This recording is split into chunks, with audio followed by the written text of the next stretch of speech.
അടിച്ചു കഴിഞ്ഞാൽ മക്കളെ നന്നാക്കാൻ പറ്റുമെന്ന് കരുതുന്നവരാണ് മിക്കവരും. അടിച്ചു കഴിഞ്ഞാൽ 3 കാര്യങ്ങളാണ് നടക്കാൻ പോകുന്നത്. കുട്ടിക്ക് നിങ്ങളോട് ഭയമായിരിക്കും, ഉള്ളിൽ വെറുപ്പായിരിക്കും. ഒരു കാര്യം പറഞ്ഞത് അനുസരിച്ചില്ലെങ്കിൽ അടിച്ചനുസരിപ്പിക്കാമെന്ന ചിന്തയുണ്ടാകും.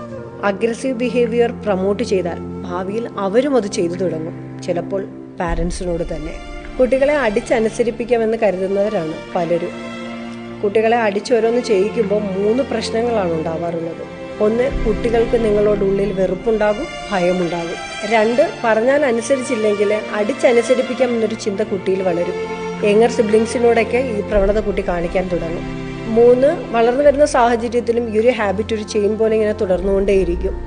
ഭർത്താവിനെ തല്ലുന്ന ഭാര്യയും ഭാര്യയെ തല്ലുന്ന ഭർത്താവും, അതുപോലെ പുറത്ത് ചെറിയ കാര്യങ്ങൾക്ക് വരെ വഴക്കുണ്ടാക്കുന്ന, പ്രശ്നമുണ്ടാക്കുന്ന ആളുകളൊക്കെ സൃഷ്ടിക്കപ്പെടുന്നത് ചിലപ്പോൾ ചെറുപ്പകാലത്ത് ഇങ്ങനെ വളർന്നു വരുന്ന കുട്ടികളിൽ നിന്നാവാം.